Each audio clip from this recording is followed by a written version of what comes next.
It's not fair, damn it! Why? Why is it like this? How? How is this mistake made again? Two of the biggest complaints from Pokemon Sword and Shield. No overworld shinies, 20-minute casual battle timer. And it's the same thing in Pokemon Brilliant Diamond and Shining Pearl. It's not even made by Game Freak. Is this Masuda's hang up? Because Pokemon Let's Go and Sword and Shield were incredible, but like, damn, this is unforgivable. So yep, this is coming from the data miners and people playing the games. Invisible 20-minute timer. So even if you're just doing a casual match 6v6 with a friend, no rank, no online, no stakes whatsoever, you have a 20-minute hard timer with a 60-second move selection. And the rules, you also don't get to change them. The only rules for the Union Room are just the free battle spot rules. Not free battle spot, just free rules. And up to 6, up to level 50, you can have duplicate Pokemon and special Pokemon and duplicate items. I mean, for the most part, if you're playing with your friends, you're just gonna be like, hey, don't bring duplicate items or Pokemon or legendaries. Now, we're playing by battle spot 6v6 rules, but just, why? Why is it, why aren't we allowed to play Pokemon how we want to play? Because the whole, like, 20-minute timer, sure, for competitive, for battle spot, even if there was like a 6v6 competitive format, maybe like a 30-minute timer would make sense, but 6v6 is completely unplayable with a hard 20-minute timer, and there's no reason for it if we're doing link battles, because I'm going to be playing with someone and we both understand the commitment here. There's nothing at stake. There's nothing on the line. There should be no time pressure like this. It should just be 60 minutes and let whatever happens, happens. This isn't like going to encourage any kind of meta or health for the game. People still want to try to run the teams that they want to run, and if a stalling situation happens, you can't really prevent that, and the 20 minutes doesn't make it any better or more enjoyable. All it leads to is a majority of Pokemon games that are 6v6 singles being unfinished for no real reason. And even though this was introduced in Pokemon Let's Go, it was at least less offensive in that game because no held items, no abilities, restricted decks. Even though a lot of games still went to time or had the threat of timer stall kind of ruin the entire battle, it didn't happen as much as it did in Pokemon Sword and Shield. Pokemon Sword and Shield 6v6 singles, completely unplayable, and I think that Brilliant Diamond Shining Pearl, it's like this kills almost the entirety of competitive. I mean, if you do a bring 6, pick 3, that kind of works, but there's no battle spot. There's no battle spot rules. This came out in one of the trailers where they said, hey, VGC is going to be Pokemon Sword and Shield, and there's not going to be any rank system whatsoever in Pokemon Brilliant Diamond Shining Pearl. That doesn't kill the game. Pokemon Let's Go is some of the most fun I've ever had with competitive Pokemon battles, and Generation 4 is my favorite time ever for competitive Pokemon. So when I saw Brilliant Diamond Shining Pearl, I'm like, hey, if there's no Megas, that's a win. If they don't mess with it too much, and they just kind of like, okay, old Pokemon have updated movesets and abilities. Cool, I'll deal with that. And then we're just dealing with maybe even better than original Gen 4 meta. We got all of it. This might have turned into the perfect competitive Pokemon game, and then it's ruined with this nonsense feature. I can't even find an argument for it. Oh, it's to make the games not feel as bad or not get stalled out for as long. I mean, I don't see how you get held hostage in a link battle with no stakes. Like, if I'm playing with a friend, then yeah, we know what we signed up for. Or if you're just kind of doing it with a stranger, you can just leave the battle. There's no feels bad for leaving a game against a random person in Pokemon Brilliant Diamond and Shining Pearl, so this feature isn't really protecting any players, and actually, it makes the game worse and more toxic because you are encouraged from the beginning, at least if you're playing like an aggro team or you identify like some weirdness on the opponent's team, like they're trying to set up or something, it just encourages from the beginning taking the full 60-second turn timer and just trying to make it to where there's as little play as possible in the game. Like, that was already a strategy that was pretty bad for the start of Pokemon Sword and Shield. So a 15-minute timer in 3v3 battle spot wasn't even enough time, and then a lot of the top ranking teams on the battle spot were called TOD teams, time over death, because you just slow play from the start and then you stall them out and then you win off of the health advantage through playing tanks. Now, no one's even like trying to hard manipulate that in 6v6 friendlies, but here we are. So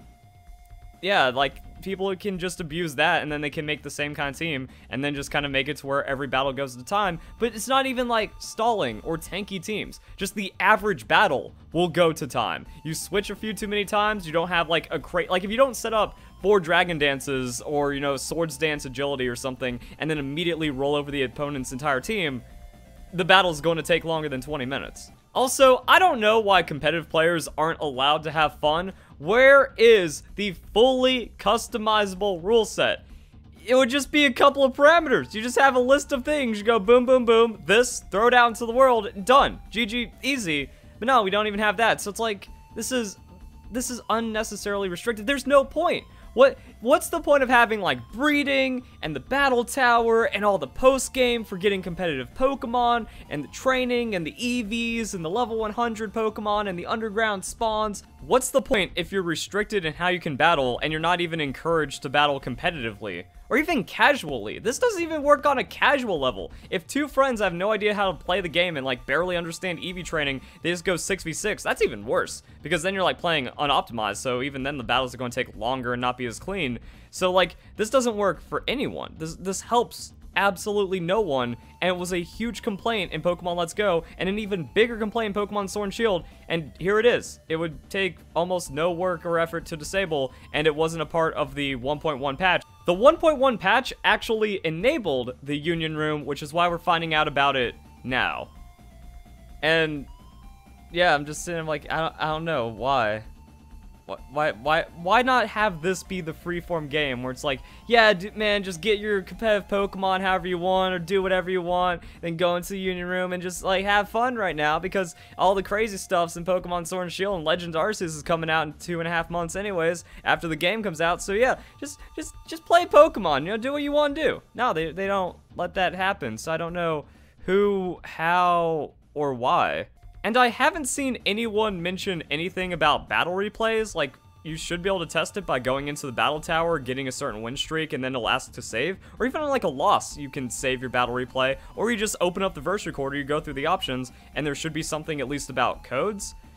We already had the 1.1 patch. There hasn't been an announcement for like 1.2 on launch. There was an update from the Pokemon Company saying that there would be some things in the future. So yeah, 1.1, this update will allow you to enjoy communication features in the Grand Underground and Super Contest, receive special items with a mystery gift, visit the Ramanas Park after entering the Hall of Fame, so getting a legendary Pokemon. At launch, a maximum of 2 players, yourself included, will be able to battle and trade in the Union Room. Software update will be released in the future to allow for additional players. So actually, the Union Room isn't even going to have Union Room stuff. It's just going to be you and the person you invite directly. So I don't know if there's going to be like a bigger patch to really just make the game what it was supposed to be or what it should be. I could see that with the Union Room allowing more people, since it is a communication focused thing, but I don't think they're just magically going to turn on accessibility for battle replays with that. And yeah, I don't see how much of that gets fixed. So I can't even get on that copium. I've already given up. I'm just like, I wanted it. There's no reason it shouldn't have happened, but here we are. And Pokemon Brilliant Diamond Shining Pearl is doing so much right. The Grand Underground looks incredible, and just having the ability of getting all the legendary Pokemon in a really cool and interesting way, with that nostalgia kind of mixed in with how the slates look like the original cartridges for the games. That's super cool. That's super hype. That just makes me happy to see it. I don't think there's any technical limitation to making it a 60-minute battle instead of 20 minutes. Now, the overworld shinies could get a bit more complex depending on like how different the models are compared to what's used inside of battle, but just being able to reskin them with the already established shiny colors. They did it for Pokemon Let's Go, so I don't know why they can't do it now. And even though battle replays aren't like the biggest thing, a lot of people still really like them, and it was definitely a more used feature than the rental teams, yet rental teams stayed, ended up being a conduit for just insane amounts of hacking and distributing hatch Pokemon and then like ruining the integrity of competitive, and have also been used to confirm that every non-Japanese Pokemon World Champion is a cheater, including Wolf Glick, and that all of their accomplishments are tainted because they just hack Pokemon for every event. So we get rid of battle replays, an amazing way to showcase and share cool strategies or incredible once-in-a-lifetime battles that you can then save and just have for yourself, or again, share them with friends and kind of like show off some cool stuff. Now we get rid of that to just kind of really exacerbate the hacking issue inside of Pokemon, and then we get no competitive support from there. So the game just looking to be cool, but like, man, this takes like half my motivation away. I was just ready to grind. I was ready to do everything to rebuild my teams and just play like it's 2007, even though I got more competitive around 2008. Yeah, I think it was like a year into Diamond Pearl before I understood how it worked. No, Pokemon Battle Revolution was 2007. I've been competitive for 14 years. That's half my life. Cool. But I don't get to feel it because I want to try, but man, it's gonna really suck after putting like 100 hours into my first team and then just have my first battle end in a timer stall or something. I don't see how this changes. I don't see how we get battle replays back, so yeah.